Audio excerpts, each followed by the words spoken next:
The small research vessel drifted silently through the darkness of space, its sleek purple hull reflecting the distant starlight. Inside, 3 alien engineering students from the prestigious Academy of Stellar Sciences were completing their routine system checks.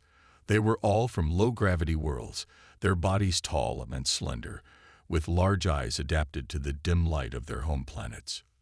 Rose, the team leader, floated gracefully near the main control panel. Her silver skin shimmered slightly as she recorded their latest findings. Engine efficiency remains at optimal levels, she noted, her voice carrying the musical tone typical of her species. Blue, how are the life support readings? Blue, who was anchored to the ceiling with magnetic boots, looked up from her datapad. All green, she replied, her antenna twitching slightly as she spoke. Though I'm still concerned about that strange energy signature we detected in Sector 7. Dawn, the most cautious of the 3, was running detailed scans of their surroundings. Her purple eyes narrowed as she studied the readings. Perhaps we should alter our course slightly. The debris field ahead seems denser than our initial scan suggested. Rose considered this for a moment. Their final year project required them to map unexplored regions of space, but safety always came first. She was about to agree with Dawn's suggestion when the ship's proximity alarm suddenly blared to life. Multiple high-velocity objects detected. Dawn's voice rose in panic. Micrometeorite storm. The 3 students rushed to secure themselves as the first impacts rattled their vessel. Their ship's automated defense systems activated, but they weren't designed for this level of bombardment. The sound of tiny rocks striking their hull at incredible speeds filled the air like deadly raindrops. Shields at 60%. Blue called out, her fingers dancing across the control panel. 50%. 40%. Rose tried to maneuver the ship away from the storm's path, but the engines weren't responding fast enough. Their vessel, designed for research rather than emergency maneuvers, moved sluggishly through space. A particularly large impact rocked the entire ship, sending loose equipment flying across the cabin. Warning lights flashed across every console as multiple systems began failing simultaneously. Hull breach detected in Section C. Dawn's voice cracked with fear. The automated repair systems aren't responding. Blue's antenna went completely still, a sign of extreme distress among her people. Life support is failing. We're losing atmosphere in multiple sections. Rose fought to keep her own panic under control as she assessed their situation. The ship's emergency protocols had sealed off the damaged sections, but the hull's integrity was compromised. They were too far from any friendly space station, and their distress beacon would take hours to reach their own people. Then she saw it on their scanner. Another ship, relatively close by. Her heart sank when she read the classification. Human mining vessel. All 3 students had been taught about humans. They were classified as Deathworlders, creatures who evolved on a planet with crushing gravity, deadly atmospheric pressure, and extreme temperature variations. Humans were known throughout the galaxy as incredibly durable, but potentially dangerous beings. We have no choice, Rose said finally, her voice trembling slightly. We need to call them for help. But they're Deathworlders. Dawn protested, her purple eyes wide with fear. The Academy strictly warns against direct contact with such species. Another warning light flashed on their console. The hull breach was spreading. We can either take our chances with the humans, Rose stated firmly, or we can drift here until our life support fails completely. Those are our only options. Blue's antenna drooped in resignation. At least if the human kills us, it will be quicker than suffocating in space. Rose activated their emergency broadcast channel, her slender fingers shaking slightly as she input the commands. Their training had never prepared them for requesting help from a Deathworlder, but they were out of options. This is Research Vessel, as 479 declaring an emergency, she broadcast, hoping her universal translator would function properly. We have suffered critical hull damage and require immediate assistance. Any vessels in range, please respond. The 3 students held their breath as they waited, watching their failing life support readings drop steadily lower. After what felt like an eternity, their comm system crackled to life with a response that would change their understanding of the universe forever. The radio crackled again, and a deep voice emerged from their speakers. "This is Jack from the mining vessel Star Digger. Got your distress call. As 479. What's your situation?" Rose glanced at her companions before responding. The human's voice sounded surprisingly calm, almost cheerful. "We've suffered multiple hull breaches from a micrometeorite storm. Life support is failing, and our repair systems are offline." "Roger that," the human replied, as if they were discussing something as simple as the weather. "Sending you my approach vector now. Just hold tight for about 15 minutes. Blue's antenna twitched nervously as she monitored their systems. Life support is down to 40% capacity. Temperature dropping in sections D through F. Dawn wrapped her arms around herself, her purple eyes wide with worry. "Can we trust a Deathworlder? What if the stories are true about them being violent and unpredictable?" "Look at these readings," Rose pointed to their scanner. The human ship was already adjusting its course, moving with surprising speed and precision. Their vessel's energy output is massive. They could have enough power to help stabilize our systems. The minutes crawled by as they watched the human ship approach. It was an ugly thing compared to their sleek research vessel, a bulky industrial craft covered in external equipment and repair arms. But right now, it looked like the most beautiful sight in the universe. Starting docking procedures, Jack's voice came through again. "You might want to brace yourselves. This isn't exactly a passenger ship." The three students secured themselves to the nearest safety holds. Through their viewport, they could see the mining vessel's docking arm extending toward their ship. It looked enormous compared to their own equipment, built to handle heavy asteroid fragments and mining equipment. A loud clang echoed through their vessel as the ships connected. Their artificial gravity flickered for a moment, causing all three aliens to float slightly before settling back down. "Solid seal achieved," Jack announced. "I'm coming through. Don't worry about the atmosphere mix. My suit can handle it." The students exchanged nervous glances. They were about to meet a real Deathworlder face to face. Their education had included studies about human physiology, but seeing one in person was completely different. The airlock cycled, and heavy footsteps echoed through their corridor. Rose felt her hearts beating faster as the steps grew louder. Then he appeared in their doorway, and all three aliens forgot to breathe for a moment. The human was enormous.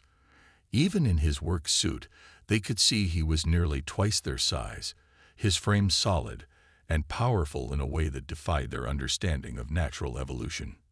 His movements were quick and sure, despite the artificial gravity being set to their comfortable levels, about half of what humans preferred. "Well," Jack said, removing his helmet to reveal a friendly face with a short beard, "looks like you folks had quite a run-in with that meteor shower." His eyes scanned the room, taking in the damage with professional interest. "Mind if I take a look at your system readouts?" Blue, usually quiet around strangers, found herself stepping forward. Scientific curiosity was overcoming her fear. "Our main computer is still functional," she said, gesturing to her console. "But the automated repair systems aren't responding." Jack moved to the console, his heavy boots making solid sounds against the floor. The aliens watched in amazement as he quickly navigated their interface, his fingers moving with surprising dexterity for their size. He muttered, scratching his beard. "Yeah, I can fix this." But he looked up at the ceiling where one of the larger breaches was located. "It's going to need some external work." "External?" Dawn's voice was barely a whisper. "But that's impossible. No one can work in raw space for more than a few minutes. The radiation alone would." Jack chuckled, already pulling tools from his belt. "Impossible? Nah, just another Tuesday for me. Though I might need to grab some bigger patches from my ship. These holes are pretty nasty." The three aliens watched in stunned silence as the human began laying out his repair plan, casually discussing tasks that their entire species had deemed impossible.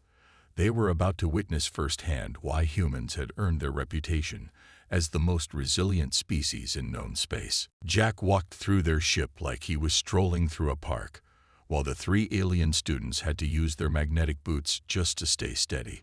The artificial gravity was set to their standard, half of Earth's gravity, but the human moved as if he barely noticed. "Your engine core is actually in pretty good shape," Jack said, ducking under a low doorway. His head nearly brushed against the ceiling, making the aliens realize just how small their ship must seem to him. "It's mainly the outer hull that took a beating." Rose floated alongside him, trying to maintain her dignity while using small pushes against the walls to keep up.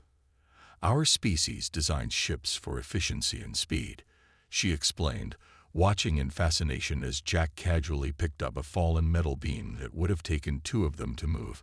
"We never expected to encounter such intense meteorite storms." "Space likes to throw surprises at you," Jack replied with a grin, setting the beam aside. "That's why we build our ships like tanks. Better to be ugly and alive than pretty and punctured." Blue, who had been scanning Jack with her handheld device when she thought he wasn't looking, couldn't contain her scientific curiosity any longer. "Your muscle density readings are extraordinary. How can you move so easily in these conditions? The energy expenditure must be..." "Blue," Dawn hissed, mortified by her friend's directness. "You can't just scan visitors without permission." But Jack just laughed, a deep sound that seemed to vibrate through the ship's hull. "No worries. You should see the readings when I'm actually trying. This is just my normal working state." He flexed one arm playfully, and the aliens could see the powerful muscles moving even through his work suit. Their conversation was interrupted by another warning beep from the ship's computer. The temperature in Section F had dropped another 5 degrees. "We should hurry," Rose said, trying to hide her shivers. Their species was sensitive to cold, another reason they usually avoided dangerous repair work in space. Jack noticed their discomfort immediately. His expression shifted from jovial to professional in an instant. "Right. First things first, let's get your environmental systems stabilized." He reached into his tool belt and pulled out what looked like a small silver cube.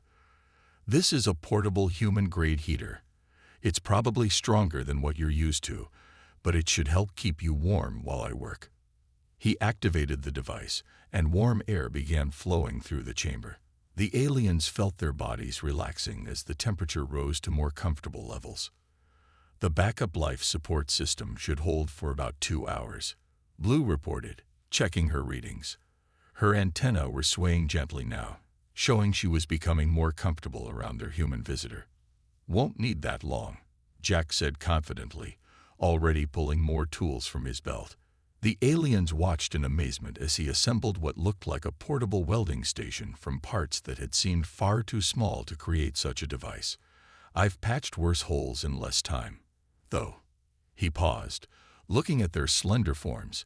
"I'm guessing none of you are rated for EVA work in high radiation conditions."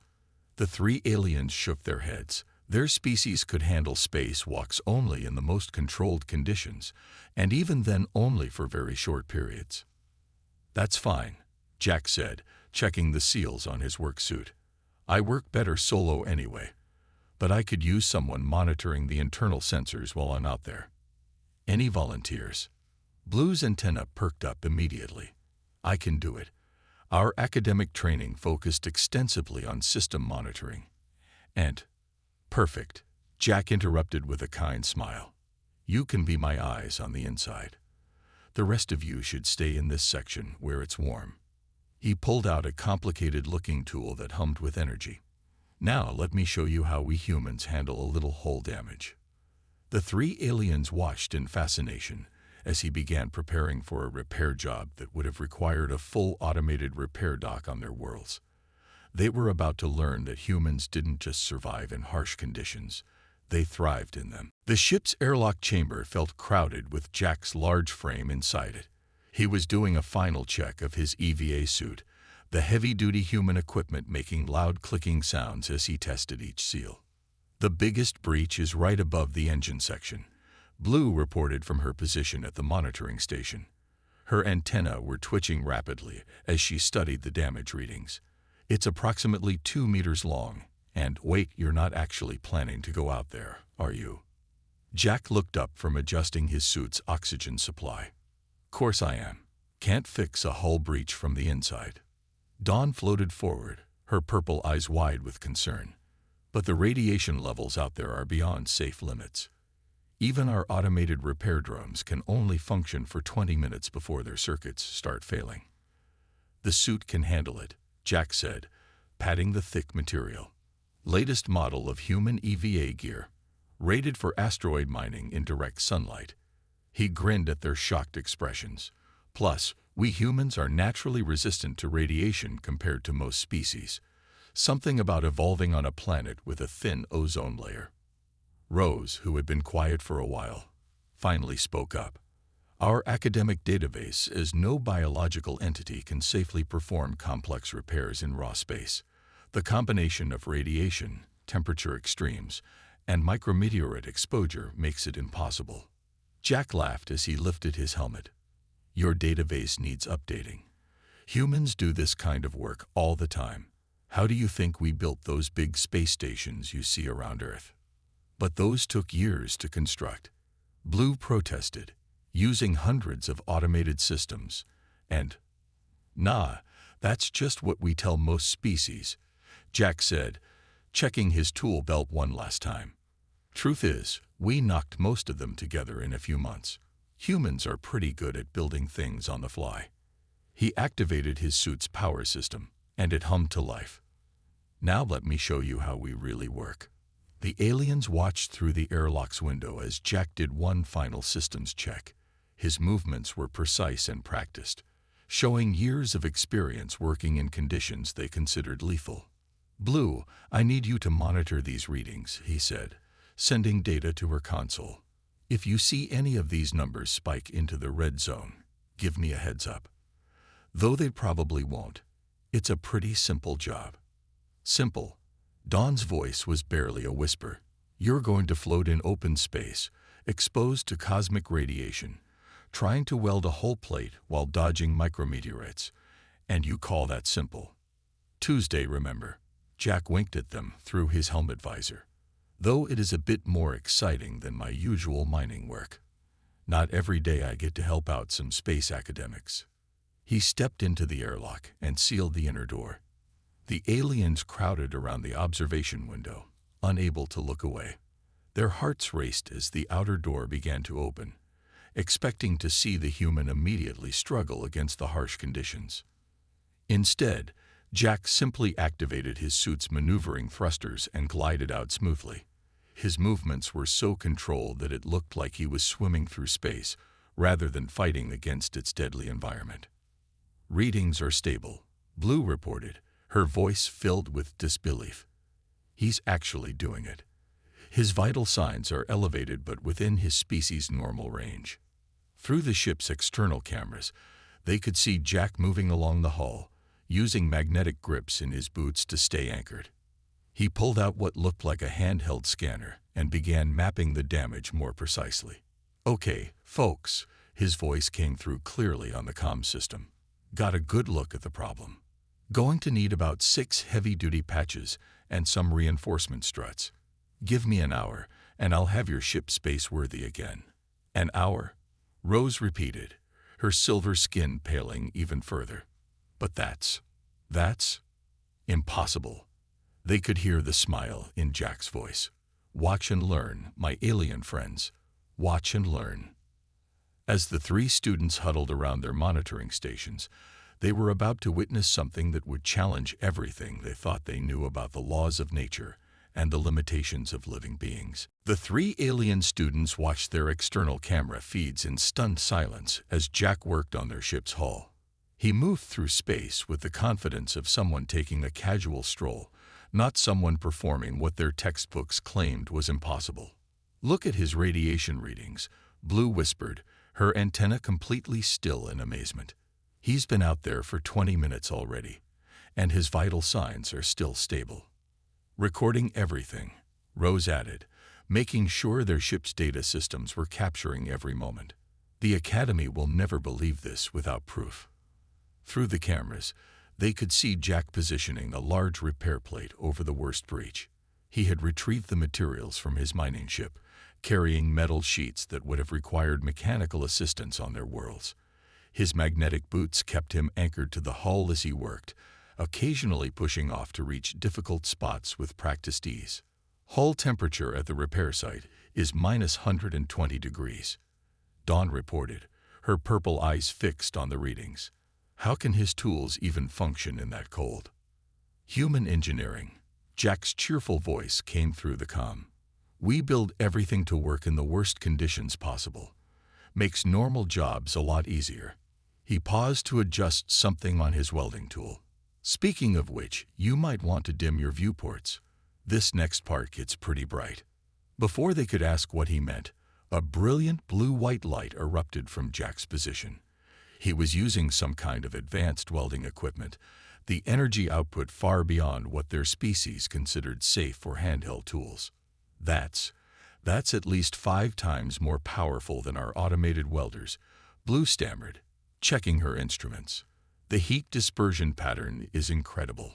They watched as Jack methodically worked his way around the breach, the repair plate slowly becoming one with their ship's hull.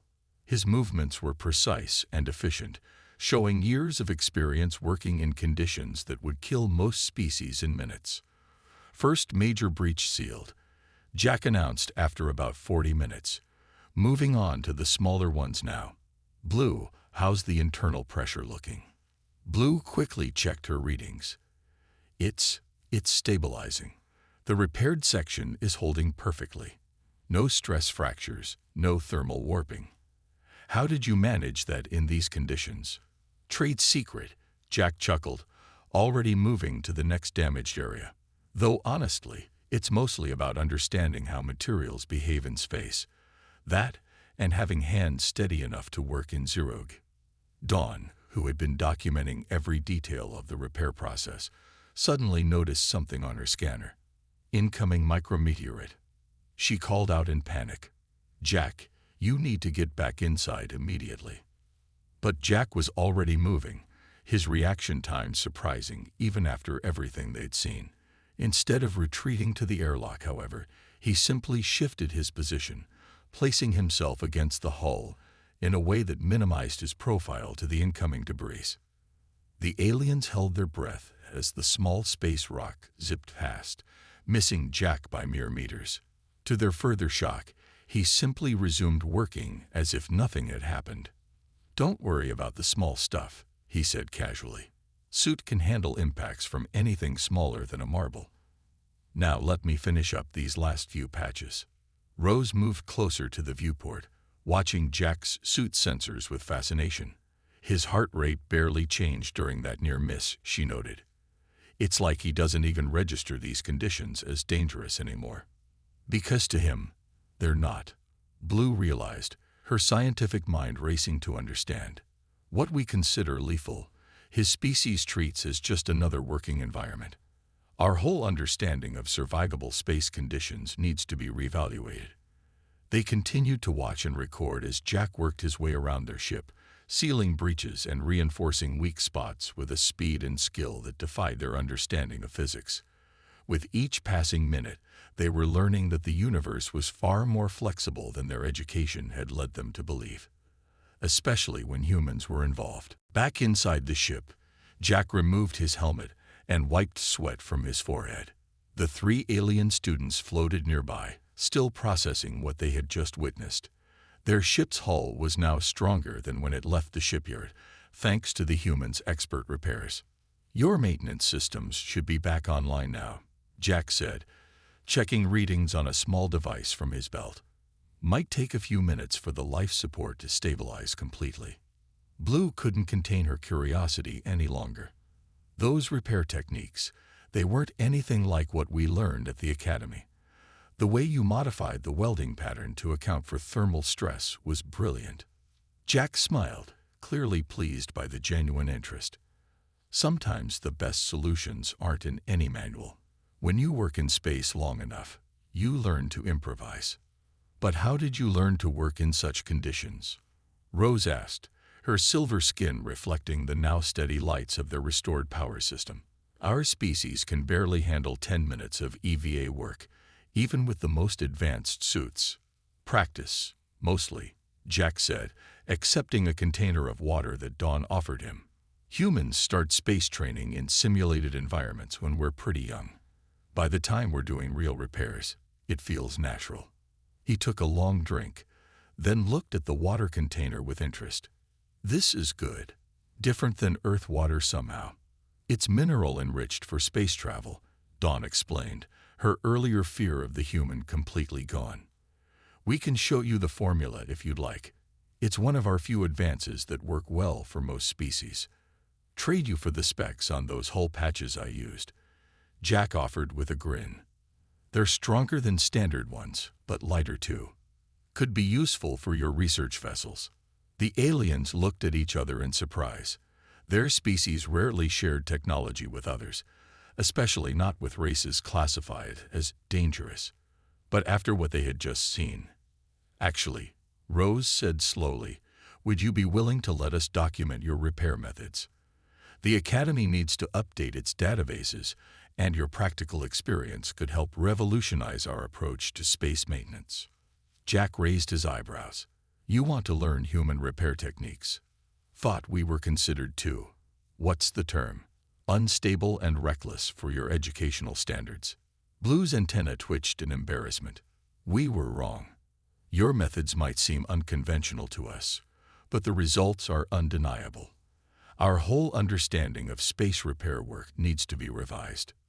Well then, Jack said, pulling out his datapad, let me show you some basics.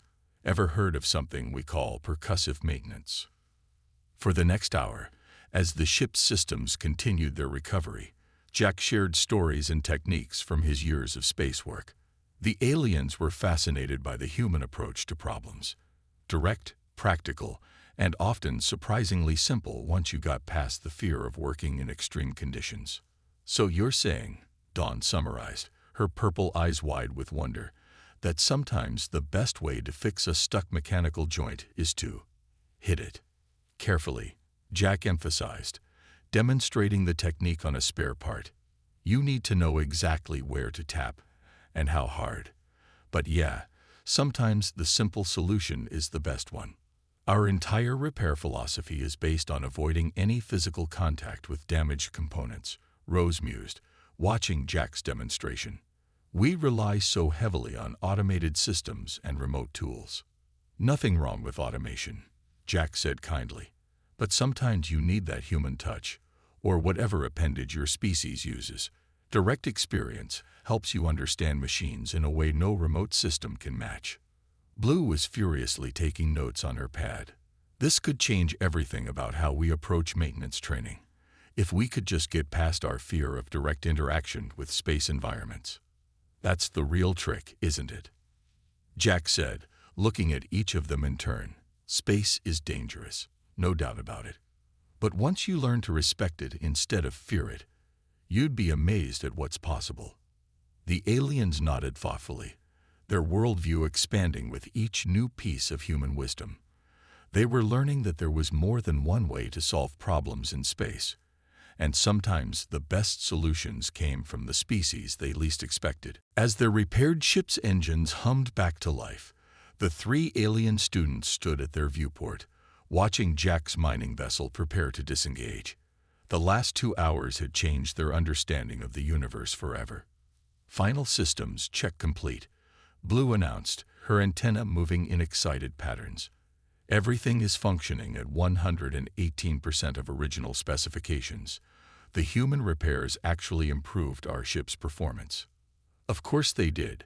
Jack's voice came through their comm system, filled with good humor. Those old hull plates you had were too rigid.